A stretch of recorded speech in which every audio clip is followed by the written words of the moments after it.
She left the billionaire CEO on Christmas Eve. 8 years later, his hidden twins called him behind her back. Hello, I'm Mr. Harrison, and today I'm sharing a story that will make you question everything you thought you knew about love, sacrifice, and second chances. Nathaniel Brooks, he answered, his voice clipped and professional as he picked up the call from an unknown number. There was silence on the other end, then a small, uncertain voice. Hello? Are you our dad? Nathaniel froze, his hand tightening around the phone. Who is this? He asked, his voice suddenly hoarse. I'm Chloe, the small voice replied. And my brother Tyler is here too. We're twins. We're 7. Our mom is Rachel Thompson. Another voice, Tyler's, added quickly. She left you on Christmas Eve a long time ago. The world seemed to tilt beneath Nathaniel. Twins? 7 years old? Rachel had been pregnant when she left him? His mind raced, calculating dates, processing implications, struggling to maintain the control that defined his existence. Have you ever wondered what it would take for someone to walk away from a life of luxury and privilege? To choose freedom over wealth? To protect their children from the very person who helped create them? And what happens when those carefully guarded secrets finally come to light? If you've ever had to choose between comfort and dignity, between wealth and worth, this story will resonate deep in your soul. Give this video a like if you believe some things are more valuable than money, and subscribe to Timeless Love Tales with Mr. Harrison for more stories that will touch your heart and challenge your mind. Hi, my beautiful sisters. This story is for every woman who has ever felt diminished in a relationship, who has sacrificed her voice for peace, who has wondered if walking away means giving up. Your worth isn't measured by the luxury surrounding you or the status of the person beside you. It's found in your courage to choose yourself, to protect your peace, to create boundaries that honor your spirit.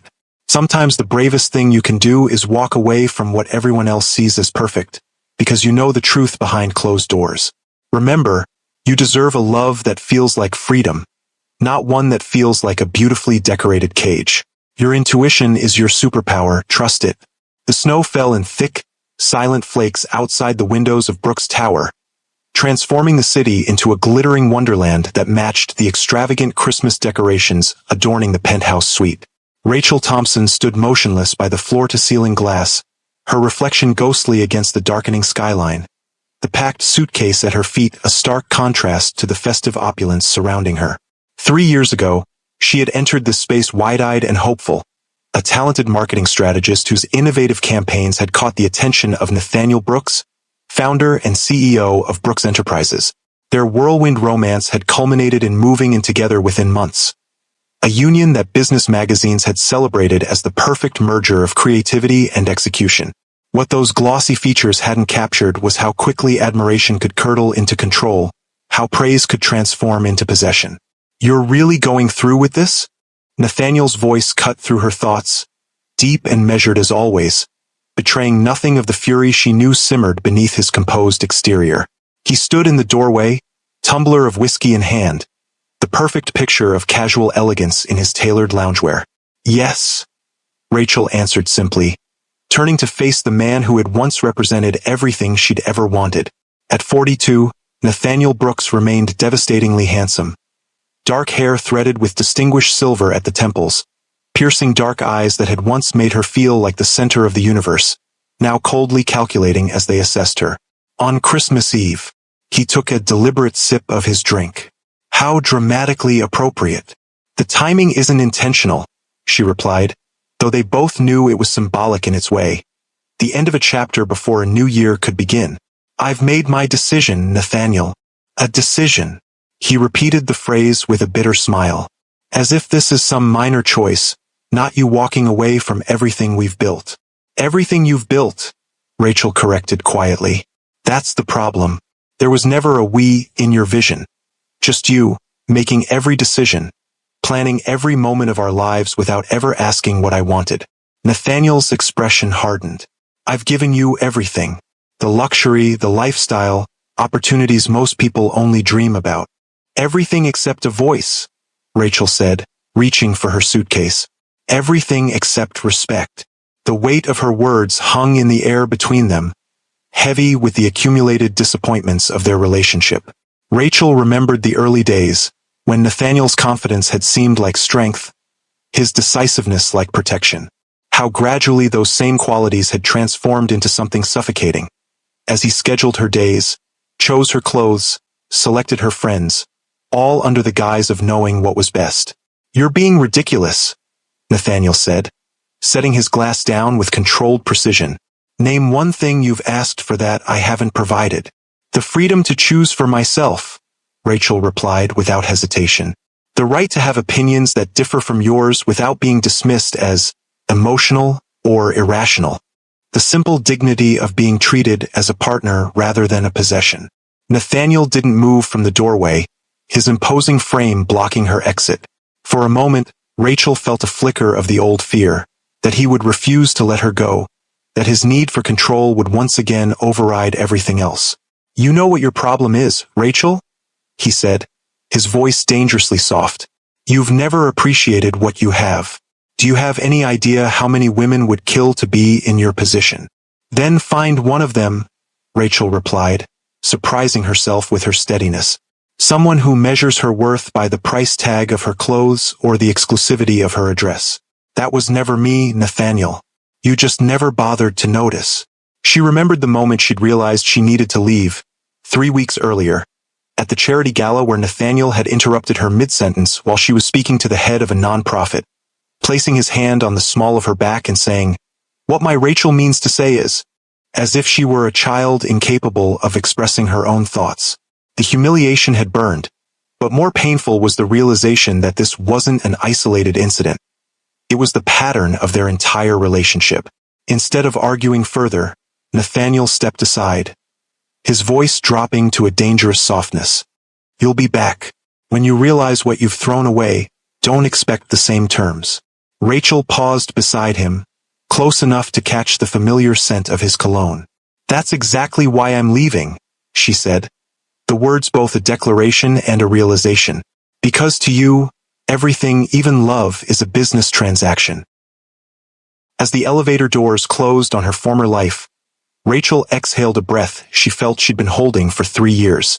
The tears would come later, for what might have been, for the dreams that had withered under the weight of Nathaniel's expectations. But in that moment, watching the floor numbers descend toward the lobby, all she felt was an overwhelming sense of liberation. What she couldn't know, as the taxi pulled away from the gleaming Brooks Tower into the snowy night, was that she carried with her more than just the remnants of a failed relationship. Inside her, defying the odds, twin lives had just begun to form. A secret her body would reveal to her only weeks later, long after she had disappeared from Nathaniel Brooks's carefully controlled world. If you've ever had to make the difficult choice to walk away from a relationship that looked perfect from the outside but was crumbling from within, hit that like button. Sometimes the bravest thing we can do is choose our own well-being over comfort and security. And if you want to see how Rachel's journey unfolds, subscribe to Timeless Love Tales with Mr. Harrison.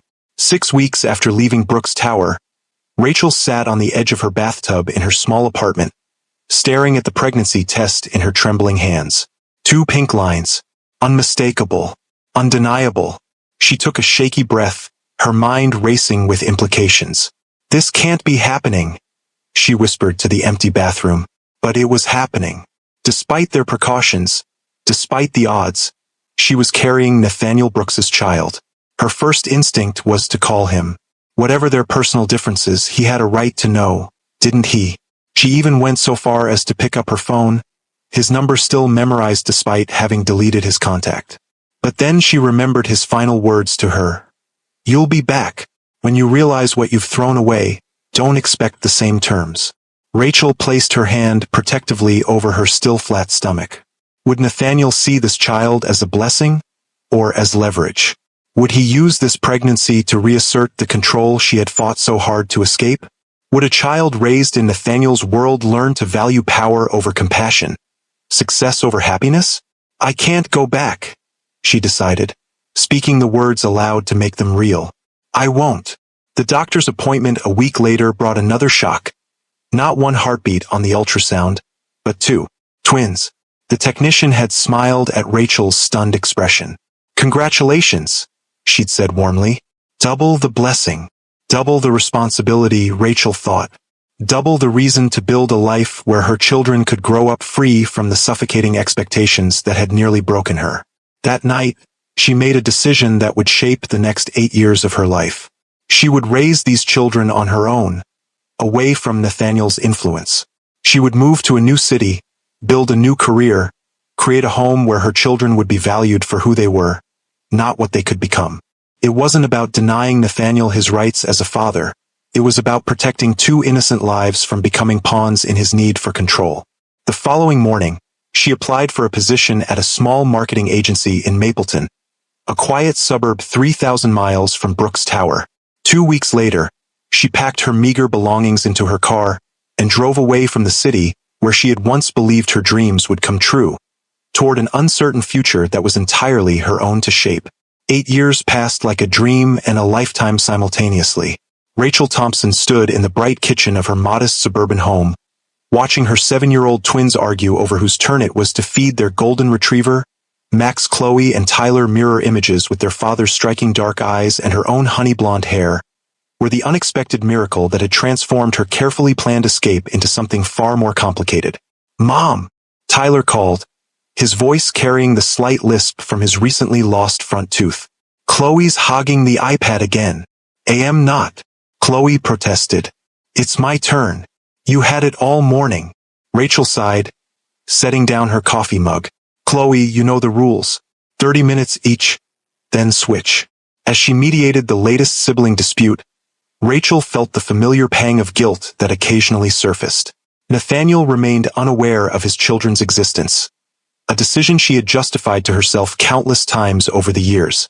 He had never wanted children for their own sake, only as extensions of his legacy, pieces to be positioned in his corporate chess game.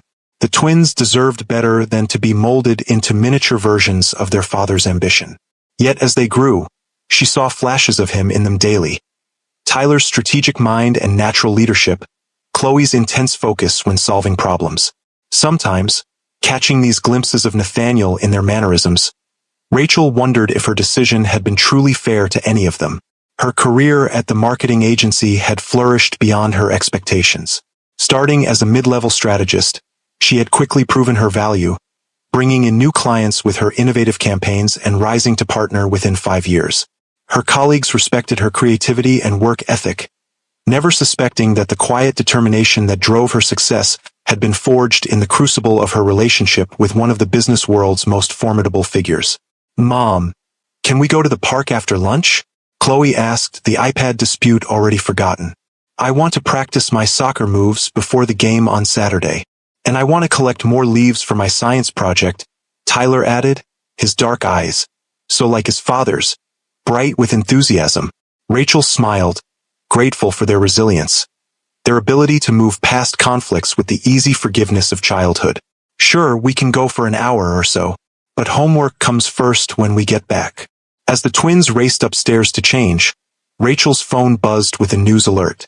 She had long ago stopped actively searching for information about Nathaniel, but she still maintained alerts for major news about Brooks Enterprises. A precaution she told herself was prudent, given that the company's fortunes were tied to the man who had fathered her children. Brooks Enterprises announces major expansion into European markets. The headline read. Below it was a photo of Nathaniel at a press conference, looking much as he had when she left him. Confident, commanding, impeccably dressed in a suit that probably cost more than her monthly mortgage payment. The only difference was a slightly more pronounced touch of silver at his temples, a few more lines around his eyes. Success had aged him well. Rachel closed the alert quickly, pushing away the complicated emotions that always surfaced when she saw his image. Regret wasn't among them. She had never doubted her decision to leave. But there was something else, a wistfulness perhaps, for the man she had once believed him to be, before his true nature revealed itself. "Mom," Chloe asked later that evening as Rachel tucked her into bed, "why don't we have a dad like Jamie and Sophia do?" The question, though not new, still caught Rachel off guard. "You have a dad," she answered carefully. "He just doesn't live with us." "But why doesn't he visit?" Tyler asked from the doorway of his adjoining room. "Doesn't he want to know us?" Rachel's heart clenched. These questions had been coming more frequently lately, as the twins became more aware of the different family structures around them.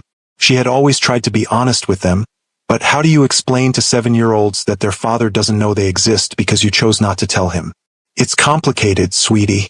Sometimes grown-ups make choices that aren't about the people they leave behind.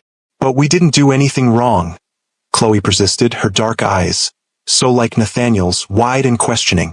Of course you didn't, Rachel assured her, smoothing back her daughter's blonde hair.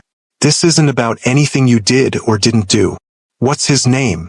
Tyler asked, his voice small but determined. You never even tell us his name. Rachel hesitated. She had always been vague about Nathaniel, referring to him simply as your father on the rare occasions she mentioned him at all. Giving them his name felt like opening a door she had kept firmly closed for 8 years. His name is Nathaniel Brooks, she finally said. He runs a big company called Brooks Enterprises. Is he on the internet? Chloe asked immediately, her eyes lighting up with curiosity. That's enough questions for tonight, Rachel said firmly, kissing each child on the forehead. Sleep tight, my loves. Later, alone in her kitchen with a glass of wine, Rachel scrolled through her phone to an old contact she had never deleted. Nathaniel Brooks. She had changed her number years ago, ensuring he couldn't reach her, but had kept his contact information. For what purpose? She wasn't entirely sure. Perhaps as a reminder of what she had escaped, or perhaps because some small part of her had never fully let go. The twins' questions had grown more frequent and more specific lately. How long could she continue deflecting them? At what point does protection become deception? These questions haunted her as she finally went to bed, unaware that her curious children had their own plans for finding answers. If you're a parent who's had to make difficult decisions to protect your children, even when those decisions came with their own complications, let me know in the comments below. The choices we make from love are often the hardest ones to explain, even to ourselves. The following day was Christmas Eve, 8 years to the day since Rachel had walked out of Brooks Tower. The morning had been filled with holiday preparations, baking cookies, wrapping the last few presents, and setting up for their traditional Christmas Eve movie marathon. The twins seemed unusually quiet, exchanging whispers and meaningful glances that Rachel attributed to excitement about the holiday. I'm going to run to the store for more hot chocolate, Rachel announced, grabbing her purse. You two behave while I'm gone. I'll only be 15 minutes. As soon as they heard her car pull out of the driveway, Chloe and Tyler sprang into action. Quick, get Mom's phone, Chloe instructed, her expression serious beyond her 7 years. It should be in her bedroom. Tyler hesitated. Are we sure about this? Mom's going to be really mad. Don't you want to know about him? Chloe challenged. Don't you want to know why he never tried to find us? Mom won't tell us anything real. After a moment's consideration, Tyler nodded and darted to Rachel's room, returning moments later with her smartphone. It's locked, he said, his face falling. Try her birthday, Chloe suggested. She always uses that. To their surprise, the phone unlocked immediately. They quickly navigated to her contacts, scrolling until they found the name they were looking for. Nathaniel Brooks. There he is, Chloe whispered, pointing to the contact. That has to be him. Tyler nodded, his expression serious beyond his 7 years. Should we really do this? Mom might get really mad. Chloe's jaw set in determination. The same expression Nathaniel wore when facing down corporate rivals, though she couldn't know this. Don't you want to know? Don't you want to hear his voice at least once? After a moment's hesitation, Tyler nodded. With trembling fingers, Chloe pressed the call button and put the phone on speaker. 3,000 miles away, Nathaniel Brooks was reviewing acquisition proposals in his office. Christmas Eve was just another workday for him. He had long ago stopped celebrating holidays that only served to remind him of what he had lost. His executive assistant had left hours ago, leaving him alone in the vast expanse of the Brooks Enterprises executive floor. When his phone rang with an unfamiliar number, his first instinct was to ignore it. But something, intuition or perhaps simple Christmas Eve melancholy, made him answer rather than letting it go to voicemail. Nathaniel Brooks, he answered, his voice clipped and professional. There was silence on the other end, then a small, uncertain voice. Hello? Is this? Are you our dad? Nathaniel froze, his hand tightening around the phone. "Who is this?"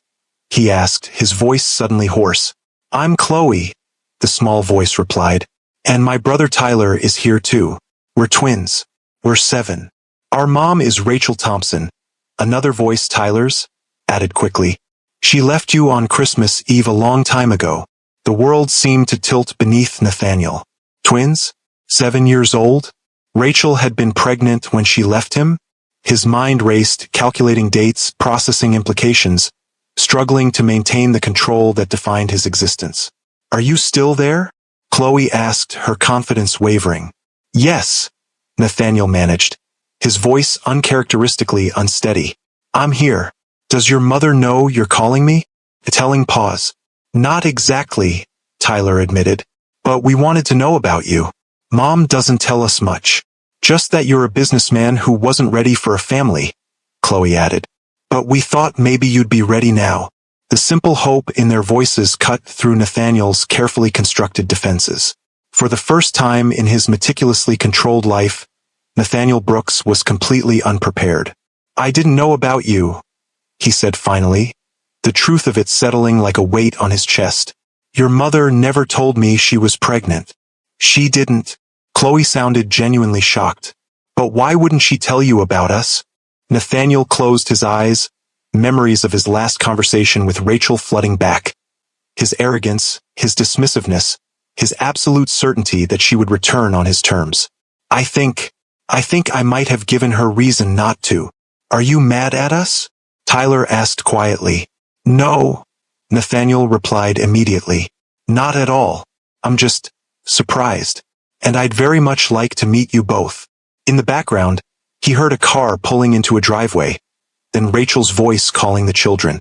Panic edged into Chloe's voice. "We have to go. Mom's back." "Wait," Nathaniel said quickly. "Where do you live?" "How can I?" "We're in Mapleton," Tyler blurted out before Chloe could stop him. "On Willow Street." "Tyler," Chloe hissed, but it was too late. "Chloe." "Tyler. I'm home." Rachel's voice came closer. "We have to go," Chloe whispered urgently. "Bye, Dad." The line went dead, leaving Nathaniel alone with a truth that rewrote his entire understanding of the past 8 years. He sat motionless for several minutes, the acquisition proposals forgotten as his mind processed what he had just learned. Then, with the decisive action that had built his empire, he reached for his phone again. "James," he said to his assistant, "cancel my meetings for the next week, and book me on the next flight to Mapleton." In a modest home on Willow Street, Rachel called her children to the living room, unaware that her carefully constructed world had just begun to unravel. As Chloe and Tyler exchanged meaningful glances while helping her unpack the groceries, Nathaniel Brooks was already making plans to meet the children he never knew existed, and to confront the woman who had kept them from him for 8 long years. If you've ever had a secret that you kept to protect someone you love, only to wonder if that secret might eventually cause more harm than good, hit that like button. Sometimes our most well-intentioned decisions can lead to unexpected consequences. And if you want to see what happens when Nathaniel confronts Rachel after 8 years of separation, subscribe to Timeless Love Tales with Mr. Harrison. The next morning, Christmas Day, dawned bright and clear in Mapleton. Rachel was awakened by the twins bouncing on her bed, their excitement about presents momentarily overshadowing their secret from the previous day. "Mom, wake up. It's Christmas," Chloe exclaimed, her blonde hair still tousled from sleep. "Santa came," Tyler added, tugging at Rachel's hand. "Come see." Rachel laughed, allowing herself to be pulled from bed. All right, I'm coming. Let me grab my robe." The living room was a scene of festive chaos. Colorful wrapping paper soon littered the floor as the twins tore into their gifts with unbridled enthusiasm. Rachel sat cross-legged on the floor beside them, coffee mug in hand, savoring their joy. These moments, simple, genuine, filled with love, were why she had made the choices she had. No amount of luxury could compare to the authentic happiness reflected in her children's faces. "This is the best Christmas ever," Tyler declared, hugging the telescope he'd been hoping for.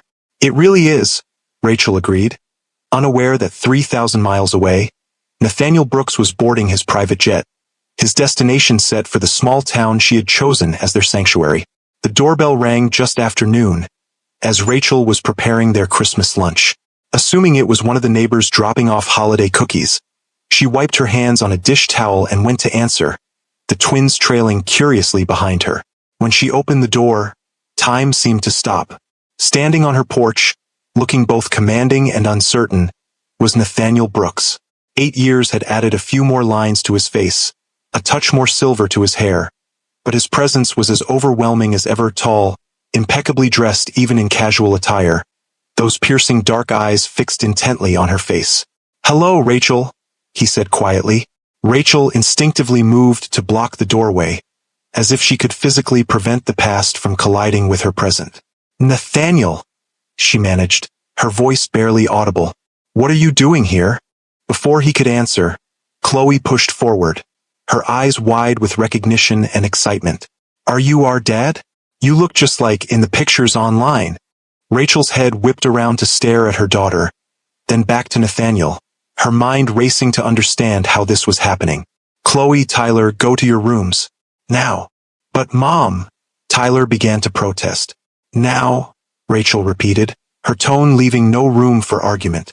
As the twins reluctantly retreated, casting curious glances over their shoulders, Rachel stepped onto the porch, pulling the door nearly closed behind her.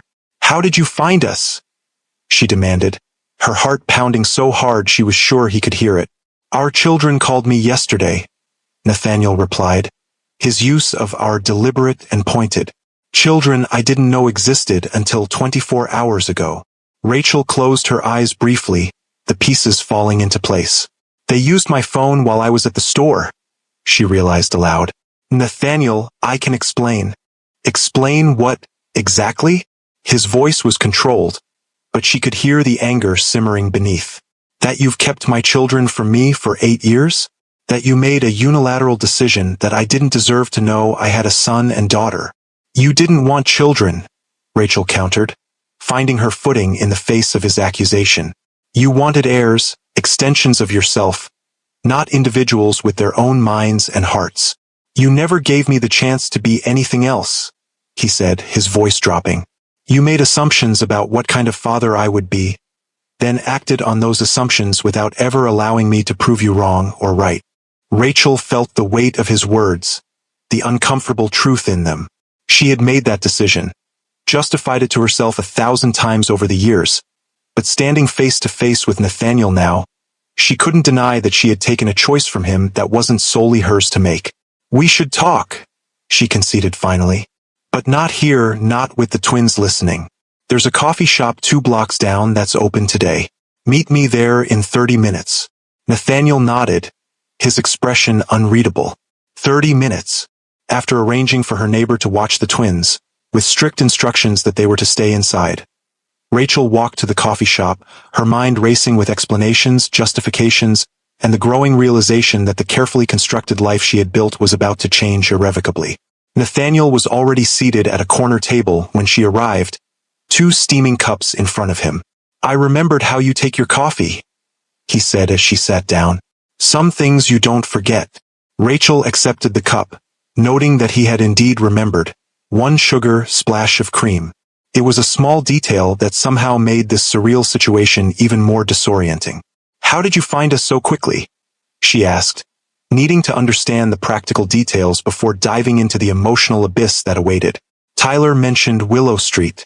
There are only 3 Willow Streets in towns called Mapleton in the entire country. Your marketing agency's website has your photo on it. It wasn't difficult. He paused, studying her face. "You've done well for yourself. Partner at Horizon Marketing. Respected in the industry." "I had motivation to succeed," Rachel replied. 2 small children depending solely on me." Nathaniel's jaw tightened. "They wouldn't have had to depend solely on you if you had told me about them. Would that have been better for them?" Rachel challenged.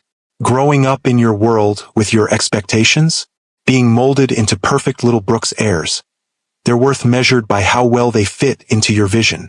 You don't know what kind of father I would have been," Nathaniel countered, his voice low but intense. "You made that decision based on who I was 8 years ago, in a relationship that had its own complications. Fatherhood might have changed me. Or it might not have, Rachel said quietly. I couldn't take that risk. Not with their lives, their sense of self-worth. They sat in tense silence for a moment, the weight of 8 years of separation and secrets hanging between them. Tell me about them, Nathaniel finally said, his voice softening slightly. What are they like? The simple request caught Rachel off guard. She had expected demands, legal threats, the full force of Nathaniel Brooks's considerable power brought to bear against her. Instead, he was asking to know his children. Tyler is thoughtful, analytical, she began hesitantly. He loves science and space, builds these incredible Lego structures without even looking at the instructions. He's quiet until he trusts you. Then he'll talk your ear off about black holes or dinosaurs or whatever he's currently obsessed with. A small smile touched Nathaniel's lips. And Chloe, fearless, determined. When she sets her mind to something, there's no stopping her. She's playing soccer now, insists on being striker even though she's one of the smallest kids on the team. She's also surprisingly artistic. Draws these detailed pictures that tell entire stories. They sound remarkable, Nathaniel said softly. They are. Rachel took a deep breath. They're also curious about you. Obviously, since they went behind my back to call you. I've tried to answer their questions without giving them too many details, but they're getting older, asking more. What have you told them about me? Rachel met his gaze directly. That you're a successful businessman who wasn't ready for a family. I've never spoken badly about you to them, if that's what you're asking. I didn't want them to carry that burden. Nathaniel nodded slowly, processing this. And now? What happens now, Rachel? Because I'm not walking away from them. Not now that I know they exist. The question hung between them, heavy with implications. Rachel had known from the moment she saw him on her doorstep that everything was about to change. But hearing him state it so plainly made it real in a way she hadn't fully grasped until this moment. I don't know, she admitted. I never planned for this day, even though I probably should have known it would come eventually. I want to be part of their lives, Nathaniel said firmly. I've missed 7 years, birthdays, first steps, first words. I won't miss any more. Rachel studied him, looking for signs of the controlling man she had left 8 years ago. His words were definitive, characteristic of his usual decisive manner, but there was something different in his tone. A vulnerability she had rarely heard from him before. They're not acquisitions, Nathaniel, she said carefully. You can't just decide you want them and expect everything to fall into place according to your plan. They're people, small, impressionable people who have never had a father in their lives. This has to be about what's best for them, not what you want or what I want. To her surprise, Nathaniel didn't bristle at her words. Instead, he nodded slowly. You're right. This isn't a business deal. I can't approach it that way. He paused, seeming to choose his next words with unusual care. What would you suggest as a first step? The question, so unlike the Nathaniel she had known, who never asked for suggestions but simply issued directives, caught Rachel off guard. I think we should introduce you gradually. Let them get to know you in small doses before they understand the full situation. They're only 7. This is a lot for them to process. And legally? Nathaniel asked, the businessman in him unable to completely set aside practical considerations. I'm not going to keep you from them, Rachel said firmly. If that's what you're asking, we can work out formal arrangements once we see how the initial meetings go. But Nathaniel, she leaned forward, her expression serious. I need to know that you're in this for them. Not for your ego, not for your legacy, not to prove a point to me or anyone else. Just for them as they are. Nathaniel held her gaze for a long moment. I want to know my children, Rachel. I want the chance to be their father. Not the man you feared I would be 8 years ago, but the man I am now, the man I can become with them in my life. There was a sincerity in his voice that Rachel hadn't expected. A humility that the Nathaniel Brooks she had known would never have shown. People can change in 8 years, she reminded herself. She certainly had. Okay, she said finally. We'll start today. Come back to the house for Christmas dinner. Meet them properly. We'll tell them you're an old friend for now, until we figure out the best way to explain the full truth. If you've ever had to navigate a difficult conversation that would change the course of your life and the lives of those you love most, give this video a thumbs up. Sometimes the hardest discussions are the ones most necessary for healing and growth. When Rachel and Nathaniel returned to the house on Willow Street, the twins were waiting impatiently, their curiosity barely contained. Rachel had texted her neighbor to bring them back, knowing this moment couldn't be postponed. "Chloe, Tyler," she said carefully. "This is Mr. Brooks. He's an old friend who wanted to visit us for Christmas." The twins exchanged knowing glances, clearly not buying this explanation. "Are you really our dad?" Chloe asked directly, her dark eyes, so like Nathaniel's, fixed on his face with unnerving intensity. Rachel shot Nathaniel a helpless look. So much for the gradual introduction plan. Nathaniel knelt down to the twins' eye level, a gesture that surprised Rachel. The Nathaniel she had known would have remained standing, maintaining the advantage of height and authority. "Yes," he said simply. "I am your father, and I'm very, very happy to finally meet you both. Why haven't you visited before?" Tyler asked, his expression serious and assessing. Nathaniel glanced up at Rachel, then back to the twins. "That's complicated. Sometimes grown-ups make mistakes and decisions that affect other people in ways they don't fully understand at the time." "Did you know about us?" Chloe pressed, never one to let a question go unanswered. "No," Nathaniel replied honestly. "I just found out yesterday, when you called me." The twins processed this information, exchanging another of their silent communications that Rachel had never fully been able to interpret. "Do you want to see my telescope?" Tyler asked suddenly. "I just got it for Christmas. It can see Jupiter's moons." "I'd like that very much," Nathaniel replied, a genuine smile transforming his usually serious face. "And I can show you my soccer trophies," Chloe added, not to be outdone. "I scored 12 goals this season." 12? "That's impressive," Nathaniel said, his tone free of the condescension adults often used when speaking to children. Another surprise to Rachel, who had expected him to be awkward and formal with them. As the twins led Nathaniel on a tour of their prized possessions, Rachel watched from the doorway, a complex mix of emotions washing over her. There was guilt, certainly. Seeing the immediate connection forming between Nathaniel and the twins made her question her decision to keep them apart all these years. But there was also caution, born of intimate knowledge of the man Nathaniel had been and uncertainty about the man he had become. The Christmas dinner that followed was surreal. Nathaniel Brooks, Billionaire CEO, sitting at her modest dining table, listening intently as the twins chattered about school and friends and their various interests. He asked thoughtful questions, showed genuine interest, and not once did he make a comment about the simplicity of the meal or the home compared to what he was accustomed to. After the twins were finally in bed, reluctantly, after extracting a promise from Nathaniel that he would return the next day, Rachel found him standing in her living room, looking at the framed photos that chronicled the twins' lives. "I missed so much," he said quietly, not turning around. "First steps, first words, first day of school." "I'm sorry," Rachel said, and meant it. "At the time, I truly believed I was doing what was best for them." Nathaniel turned to face her. "And now I'm not sure," she admitted. "Seeing them with you today, they connected with you so quickly, so naturally. Maybe I was wrong. Or maybe they connected with me because of the foundation you built," Nathaniel suggested, surprising her again. "You've raised remarkable children, Rachel. Confident, curious, kind. That's not something I can take any credit for." The acknowledgement, so unlike the Nathaniel who had always claimed credit for every success, left Rachel momentarily speechless. "What happens tomorrow?" she finally asked. "And the day after that? You have a company to run 3,000 miles away. The twins have school, friends, a life here."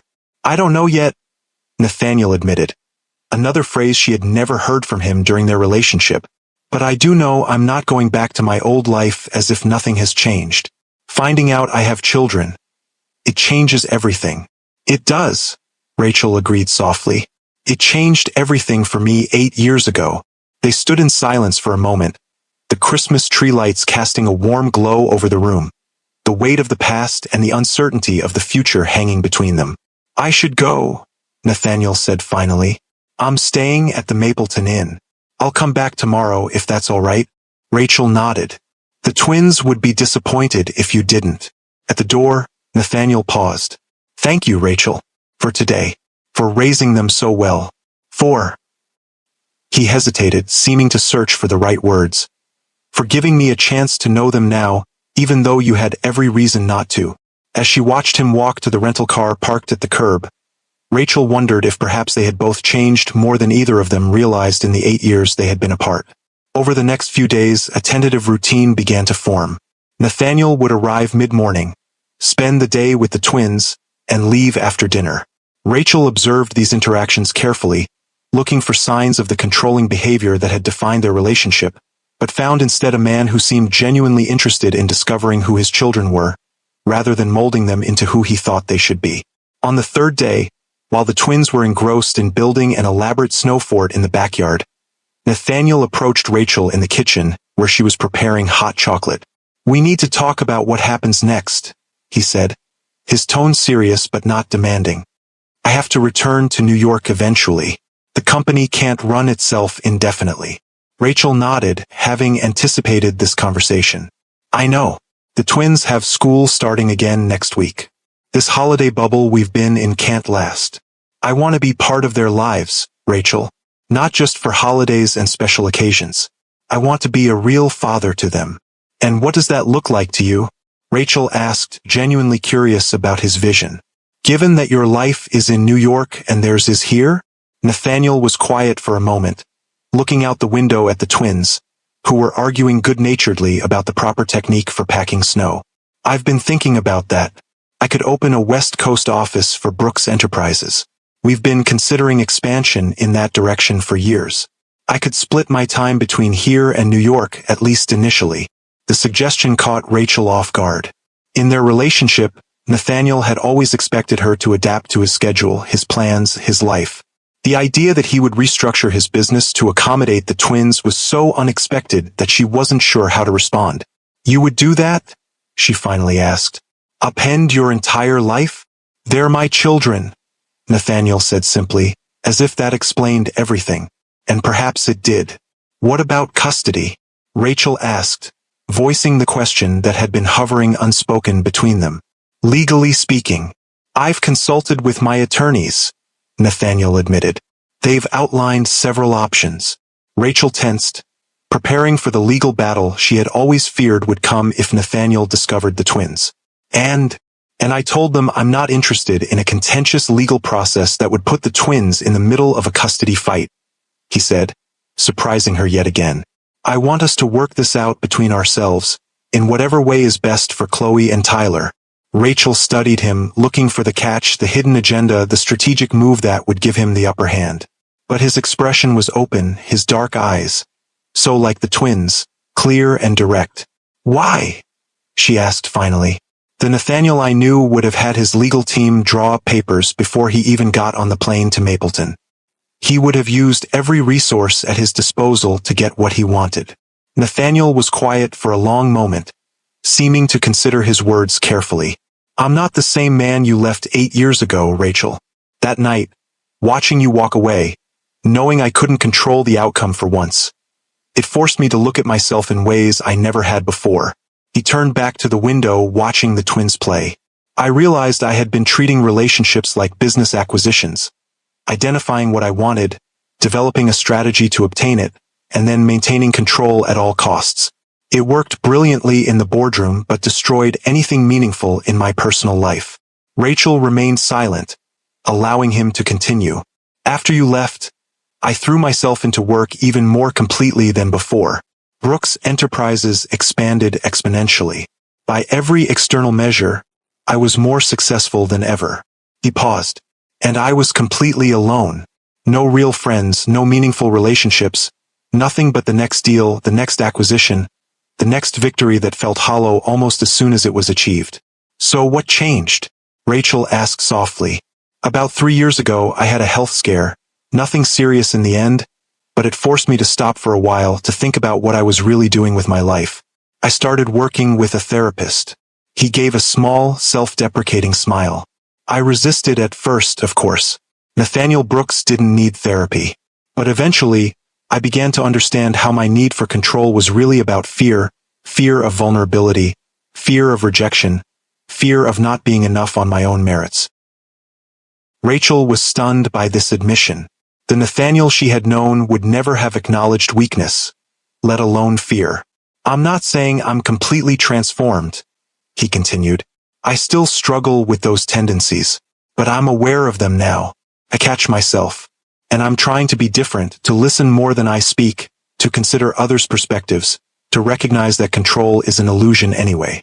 Before Rachel could respond, the back door burst open, and the twins tumbled in, cheeks flushed from the cold, demanding the hot chocolate she had promised. We built the best snow fort ever, Chloe announced, pulling off her mittens. Dad helped us with the structural integrity. The casual use of Dad, which had emerged naturally on the second day, still sent a jolt through Rachel each time she heard it. The twins had accepted Nathaniel with a readiness that both warmed and worried her heart. Hot chocolate coming right up, she said, pushing aside the weighty conversation for later. Go change into dry clothes first. As the twins thundered upstairs, Nathaniel turned to her. We'll finish this conversation later?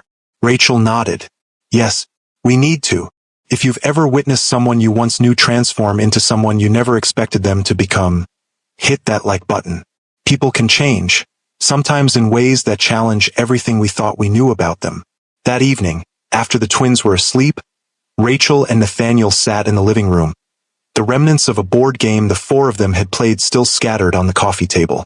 The easy camaraderie of the day had given way to a more serious atmosphere as they returned to their interrupted conversation. I've been thinking about your suggestion, Rachel began, about opening a West Coast office and splitting your time. And, Nathaniel prompted when she paused. And I think it could work as a starting point. The twins are clearly connecting with you, and I don't want to disrupt that. But Nathaniel, she leaned forward, her expression serious, I need you to understand something. If you're going to be in their lives, it has to be consistently. They can't be a project you focus on intensely for a while and then set aside when something more important comes along. They are the most important thing, Nathaniel said firmly. I know I haven't earned your trust yet, Rachel. I understand why you're cautious, but I'm committed to being their father. Not just when it's convenient, but always. Rachel nodded slowly. Okay, then let's try this. You find a place here in Mapleton, establish the West Coast office, and we create a regular schedule for the twins to spend time with you. We start with day visits, then perhaps weekends, and see how it goes from there. That sounds reasonable, Nathaniel agreed. Another phrase she had rarely heard from him during their relationship. And legally, we can draw up a co-parenting agreement that outlines our arrangement without going through a contentious court process, Rachel suggested. Something flexible that can evolve as the situation does. I'd like that, Nathaniel said. Then, after a moment's hesitation, there's something else I need to ask you, Rachel. Something that's been bothering me since I found out about the twins. Rachel tensed slightly. What is it? Why did you keep my contact information all these years? You changed your number, moved across the country, built an entirely new life. Yet you still had my number in your phone. Why? The question caught her off guard. It was something she had never fully examined herself. A contradiction in her otherwise clean break from her past with Nathaniel. I'm not entirely sure, she admitted. Maybe part of me always knew this day might come, that the twins would eventually want to know you, and I would need a way to make that happen. Or maybe part of you wasn't ready to completely let go, Nathaniel suggested quietly. Rachel met his gaze, considering his words. Maybe, but not in the way you might think. I've never regretted leaving, Nathaniel. It was the right decision for me, and I believe it was the right decision for the twins too, given who we both were then. And now? He asked, his voice low. Given who we are now? The question hung between them, laden with implications neither of them was quite ready to address. Now we focus on being good parents to Chloe and Tyler, Rachel said finally. That's complicated enough without adding anything else to the equation. Nathaniel nodded, accepting her boundary. Fair enough. One step at a time. As January turned to February and February to March, the arrangement they had established began to take root. Nathaniel found a house not far from Rachel's, a modest place by his standards but comfortable and welcoming for the twins. Brooks Enterprises opened its West Coast headquarters in a nearby city, allowing Nathaniel to maintain his business while being present for his children. The twins flourished under the new arrangement, delighting in having their father in their lives while maintaining the security of their established routine with Rachel. They spent weekdays with her and alternate weekends with Nathaniel, a schedule that seemed to balance everyone's needs. Rachel watched this evolution with mixed emotions. There was relief, certainly, that Nathaniel had proven to be a more thoughtful father than she had feared. There was joy in seeing the twins so happy, but there was also a strange sense of displacement, as if the narrative she had constructed about her life and Nathaniel's role in it was being rewritten before her eyes. One evening in early spring, after dropping the twins off for their weekend with Nathaniel, Rachel found herself driving aimlessly, reluctant to return to her empty house. Without conscious decision, she found herself at the small park where she often brought the twins, now quiet in the gathering dusk. Sitting on a bench overlooking the playground, she tried to sort through the complicated emotions that had been building over the past months. She was so lost in thought that she didn't notice the figure approaching until he spoke. "Mind if I join you?" Nathaniel asked, his voice gentle in the quiet evening. Rachel looked up, startled. "Where are the twins?" "With my mother," Nathaniel replied, sitting beside her when she nodded her permission. "She flew in this morning for a visit. They're teaching her how to play some video game involving dancing." "Your mother is here?" Rachel was surprised. The elegant, formidable Margaret Brooks had always been a distant figure during their relationship, appearing only for the most important social occasions. "She wanted to meet her grandchildren," Nathaniel said simply. "Once she knew about them, wild horses couldn't have kept her away." "And how is that going?" Rachel asked, genuinely curious. "Surprisingly well. She's different with them than she ever was with me. Warmer, more playful. Maybe grandparenting suits her better than parenting did." He paused. "Or maybe she's changed too. We all have, it seems." They sat in companionable silence for a moment, watching the last light fade from the sky. "I saw you driving past the house," Nathaniel admitted. "You looked troubled. I wanted to make sure you were okay." The concern in his voice was genuine. Another change from the man who had once been so focused on his own agenda that he rarely noticed others' emotional states unless they directly affected him. "I'm fine," Rachel said automatically, then reconsidered. "Actually, that's not entirely true. I've been thinking a lot lately about decisions and consequences, about the paths we choose and where they lead us." "Having regrets?" Nathaniel asked quietly. "Not regrets exactly, more like reassessments. Seeing you with the twins, the father you've become. It's made me question whether I was right to keep them from you all these years." "You made the best decision you could with the information you had at the time," Nathaniel said, surprising her with his understanding. "Based on who I was then, your concerns weren't unfounded. But you've changed," Rachel acknowledged. "More than I would have believed possible. People can when properly motivated." Nathaniel turned slightly to face her. "Losing you was the wake-up call I needed, Rachel. And finding out about the twins. It's given me a purpose beyond just accumulating more success, more power, more control." Rachel studied him in the fading light, seeing both the man she had once loved and the new person he had become. "I'm glad they have you in their lives now," she said softly. "They needed a father, a good one. And I needed them," Nathaniel admitted, "more than I ever knew."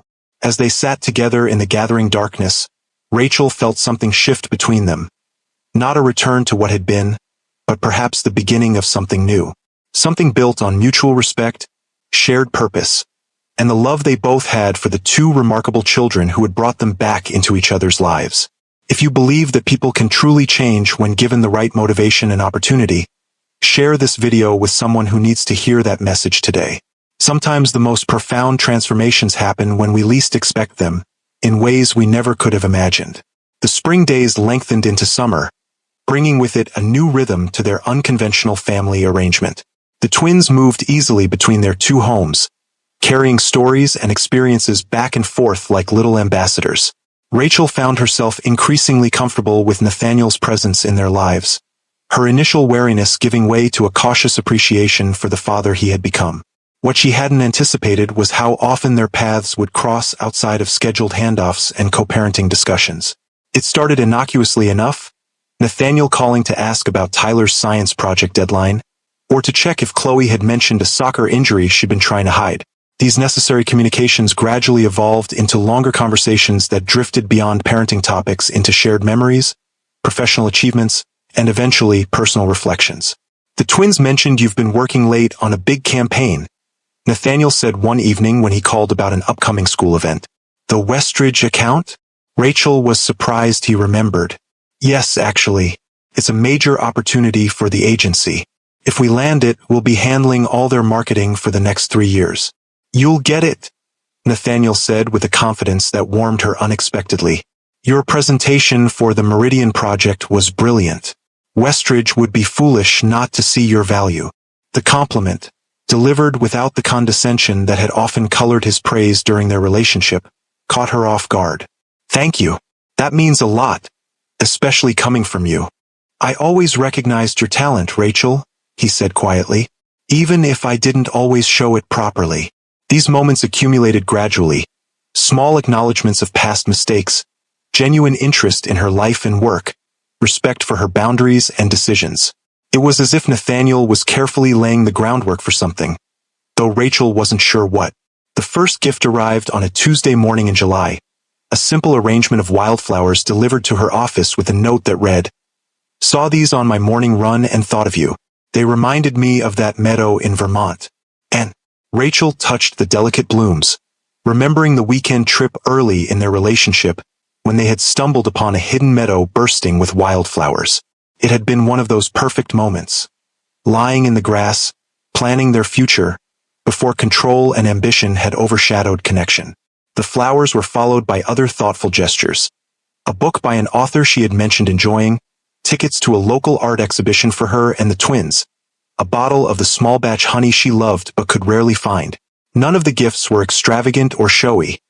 Instead, they demonstrated an attentiveness to her preferences and interests that the old Nathaniel had rarely displayed. Dad's being weird, Chloe announced one Sunday evening as Rachel drove them home from Nathaniel's house. He keeps asking us questions about you. Rachel glanced in the rearview mirror, catching her daughter's shrewd expression. What kind of questions? Like what your favorite restaurants are now, Tyler chimed in from the back seat. And if you still like those fancy dark chocolates with the sea salt. And if you're dating anyone, Chloe added with the bluntness of a 7-year-old. Are you, Mom? No, I'm not dating anyone, Rachel replied carefully. I've been focused on you two and my work. Dad's not dating anyone either, Tyler offered. Grandma Margaret asked him about it when she thought we couldn't hear. He said there was only one woman he was interested in, but he had a lot of making up to do first. Rachel felt her cheeks warm, grateful that the twins couldn't see her face from the back seat. Well, grown-up relationships are complicated, she said, trying to sound casual. Now, who has homework to finish before bedtime? The conversation shifted, but Rachel's thoughts remained on Nathaniel's apparent interest. Was he truly trying to work his way back into her life romantically? And more importantly, how did she feel about that possibility? The answer wasn't as clear-cut as she might have expected. The Nathaniel she had left 8 years ago, controlling, dismissive, self-centered, was not someone she would ever consider reuniting with. But this new version, the man who listened more than he spoke, who put his children's needs above his own ambitions, who seemed genuinely interested in her thoughts and feelings. This man was someone she found herself thinking about with increasing frequency. The invitation came on a Friday afternoon in late July. The twins mentioned you have a rare weekend to yourself while they're at science camp, Nathaniel said when she answered his call. I was wondering if you might join me for dinner tomorrow night. Rachel hesitated, aware that accepting would cross a line in their carefully maintained co-parenting relationship. Nathaniel, just dinner, he said quickly.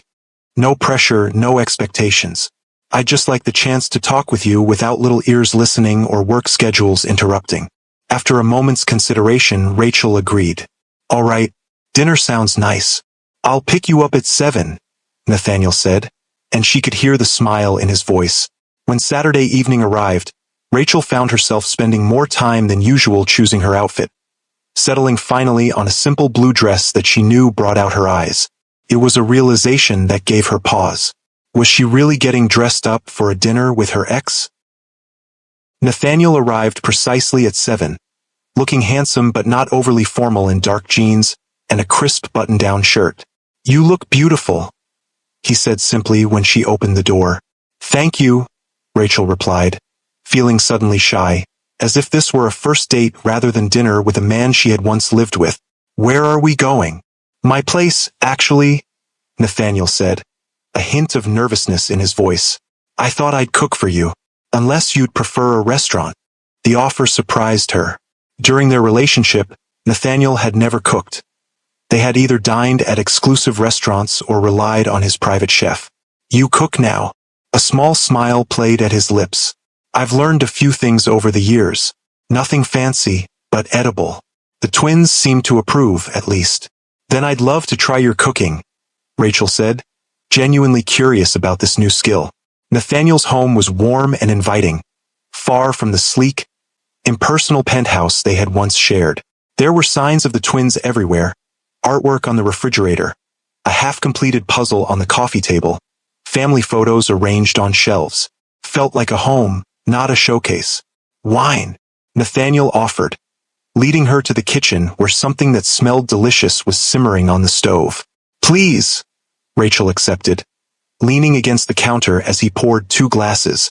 "So what inspired you to learn to cook?" "Necessity initially," Nathaniel admitted, stirring what appeared to be a rich pasta sauce. "After you left, I realized I didn't even know how to make a decent cup of coffee without someone doing it for me. It was humbling." "I can imagine," Rachel said, trying to picture the commanding CEO fumbling with basic kitchen tasks. "I started with simple things, eggs, pasta, basic proteins. Then when I knew about the twins, I wanted to be able to make proper meals for them, not just order in or hire someone else to do it." He glanced up at her. "I wanted to be involved in every aspect of their lives, even the mundane parts, especially the mundane parts." The sincerity in his voice touched something in Rachel. This was perhaps the most profound change in Nathaniel. His willingness to engage with the everyday, unglamorous aspects of parenting and life. Dinner was surprisingly delicious. A perfectly cooked pasta with a rich tomato sauce, fresh salad, and warm bread.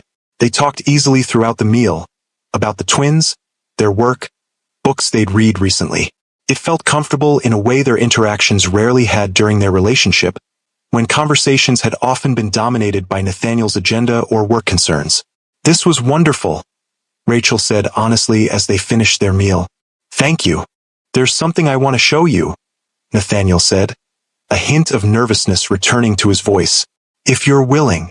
Curious, Rachel followed him to what appeared to be his home office. Unlike the rest of the house, this room she hadn't seen during the brief tour earlier. When he opened the door, she gasped softly. One wall was covered with children's artwork, clearly pieces that Chloe and Tyler had created over the months since Nathaniel had entered their lives.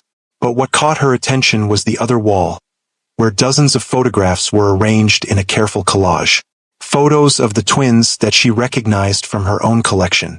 "Where did you get these?" she asked, moving closer to examine images of the twins as babies, toddlers, preschoolers, all the years Nathaniel had missed. "Your mother," he admitted. "I reached out to her a few months ago," explained the situation. She was understandably cautious at first, but eventually agreed to share copies of photos from the years I missed. Rachel was stunned. Her mother had never mentioned this exchange. "Why?" "Because I wanted to know them. All of them, not just who they are now, but who they were becoming all along." Nathaniel moved to stand beside her, his voice soft. "I wanted to honor the years you spent raising them alone, to acknowledge that even though I wasn't there, those years matter to me too." The thoughtfulness of the gesture brought unexpected tears to Rachel's eyes. This was so far from the man she had left, the man who had seen her primarily as an accessory to his success, who had dismissed her feelings and needs as secondary to his own. "Nathaniel," she began, not entirely sure what she wanted to say. "I'm not trying to rush anything, Rachel," he said quickly. "I know we have a complicated history. I know I hurt you in ways that can't be easily forgotten or forgiven. But I want you to know that I'm not the same man you left 8 years ago.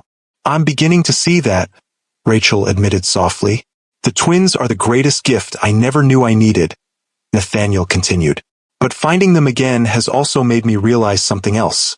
Something I think I've known since the night you walked away. What's that?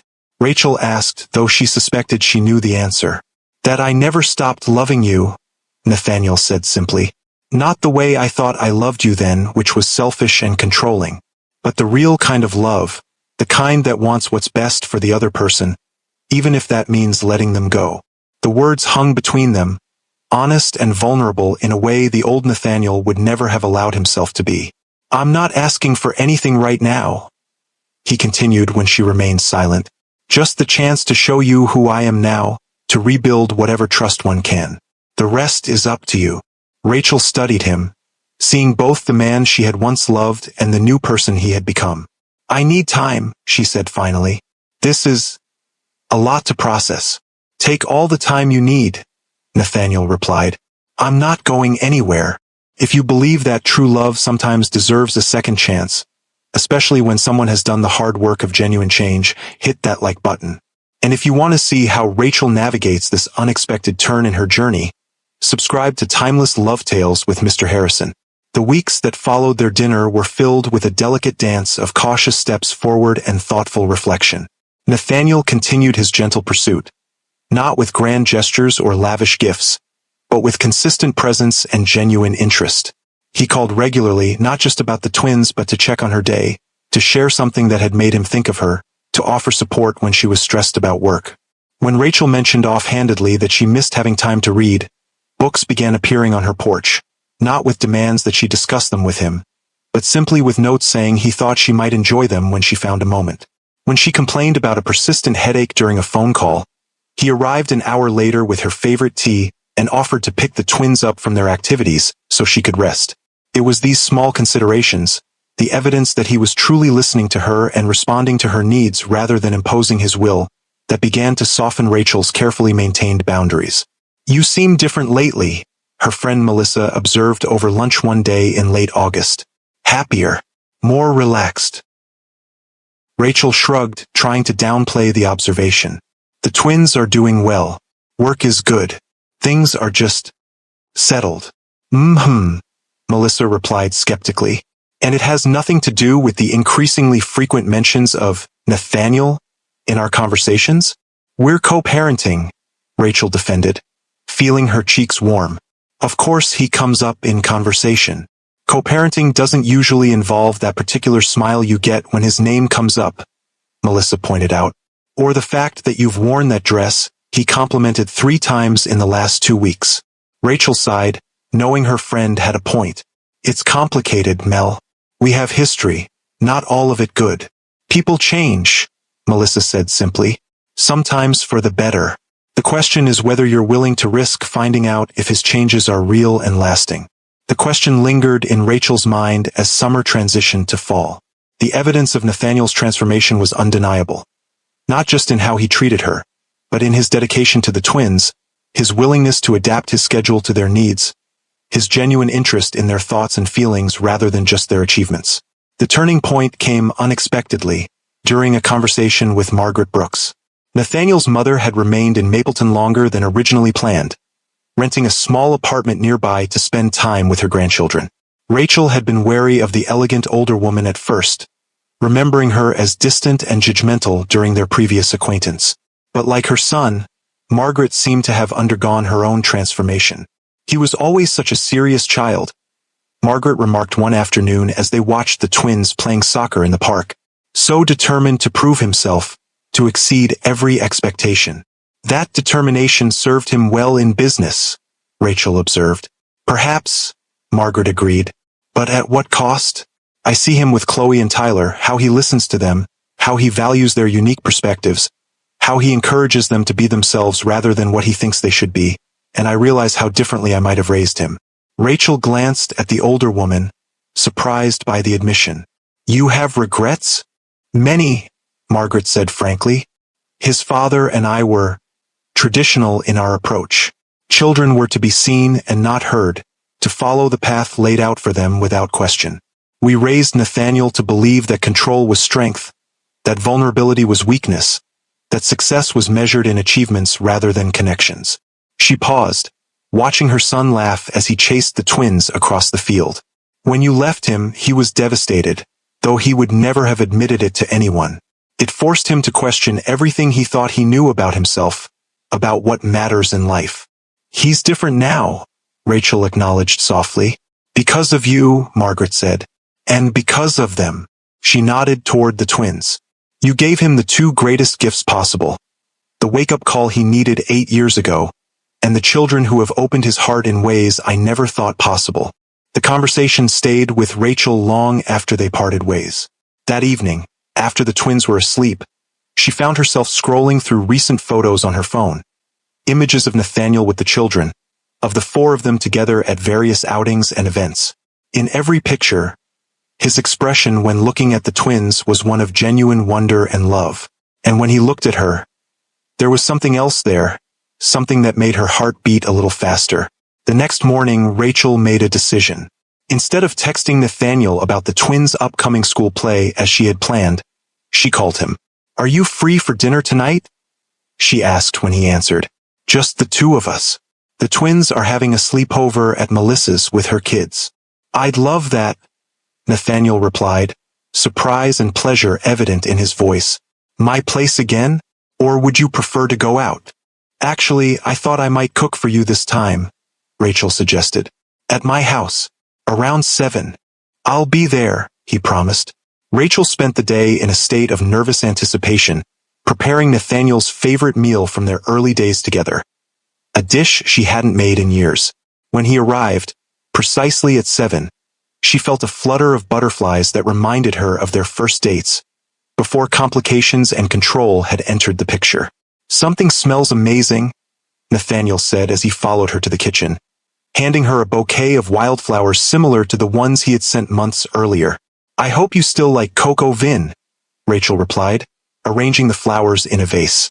It used to be your favorite. You remembered, he said softly, the simple acknowledgement hanging between them with all its implications. Dinner was relaxed and comfortable, their conversation flowing easily between topics. Rachel found herself laughing more than she had in years, reminded of the chemistry and connection that had drawn them together initially, before everything else got in the way. As they finished their meal, Rachel gathered her courage for what she wanted to say. I've been thinking a lot about us, about the past, and about what might be possible now. Nathaniel set down his wine glass, giving her his full attention. I'm listening, he said quietly, his expression open but careful, as if afraid to hope for too much. When you came back into our lives, I was terrified, Rachel admitted. Not just that you might try to take the twins away, but that you might be the same person who made me feel so diminished, so voiceless. I understand that fear, Nathaniel said. I gave you every reason to feel that way. But you're not that person anymore, Rachel continued, meeting his gaze directly. I've watched you with the twins. I've seen how you listen to them, how you value their thoughts and feelings, how you put their needs above your own. And I've experienced how differently you treat me now, with respect, with consideration, with genuine interest in who I am rather than how I fit into your plans. She took a deep breath. Margaret and I had an interesting conversation the other day. She told me that losing me was the wake-up call you needed, and finding the twins was what opened your heart. She's right, Nathaniel acknowledged.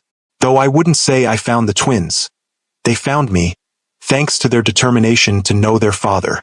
A small smile touched his lips.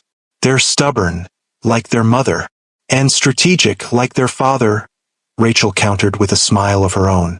The point is, Nathaniel, I've seen real change in you. Not just surface adjustments, but fundamental shifts in how you approach relationships, how you value connection over control.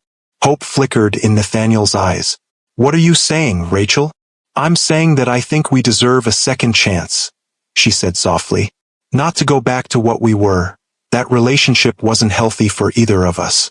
But to build something new, something better, based on who we are now. Nathaniel reached across the table, his hand covering hers. I've hoped for this, he admitted. But I didn't want to pressure you. I know I have a lot to prove, a lot of trust to rebuild. We'll take it slowly, Rachel said, turning her hand to intertwine her fingers with his. One day at a time, but I think we might have something worth exploring. The smile that spread across Nathaniel's face was unlike any expression she had seen during their previous relationship. Open, vulnerable, genuinely joyful rather than triumphant.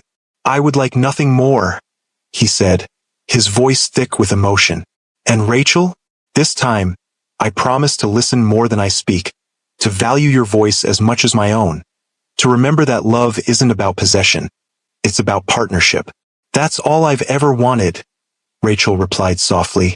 If you believe that true love sometimes deserves a second chance, especially when someone has done the hard work of genuine change, share this video with someone who needs to hear this message today. Sometimes the greatest love stories aren't about perfect people, but about imperfect people who learn, grow, and choose each other again with open eyes and wiser hearts. The months that followed were a careful, deliberate rebuilding of trust and connection. They dated properly this time, getting to know each other as the people they had become rather than the people they had been. Nathaniel continued to demonstrate his commitment not through grand gestures, but through consistent presence and genuine partnership.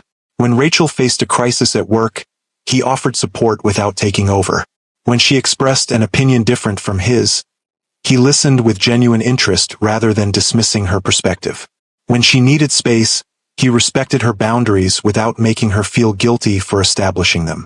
The twins watched this evolution with the uncomplicated acceptance of children, delighted that their parents were spending more time together, but untroubled by the implications. To them, it seemed the natural progression of things, their family becoming whole in a way they had never experienced before. Are you going to marry Dad? Chloe asked bluntly one evening as Rachel tucked her into bed, nearly a year after Nathaniel had re-entered their lives. Rachel paused, caught off guard by the directness of the question. Would that be something you'd want? Duh, Chloe replied with 7-year-old certainty.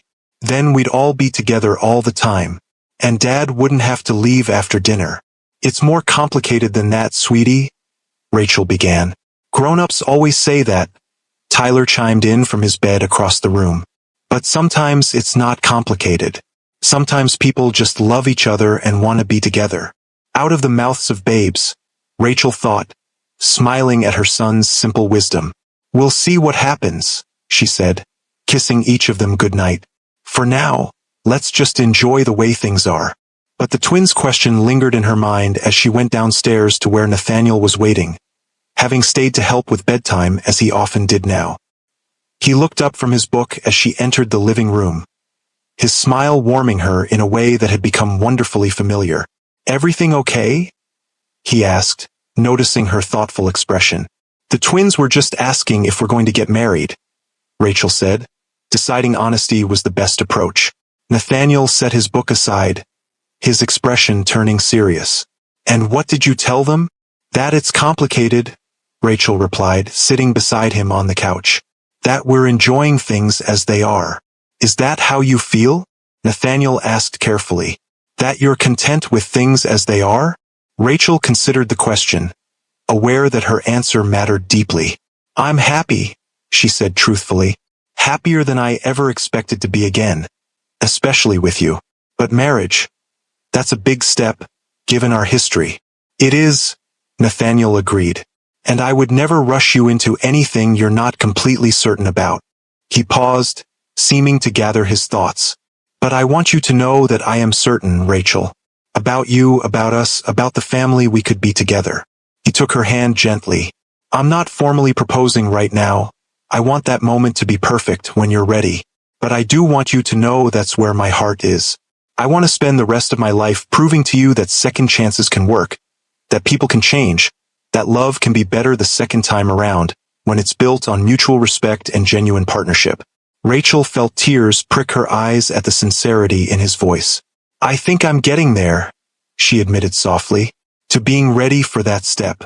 I just need a little more time. We have all the time in the world, Nathaniel assured her, drawing her close.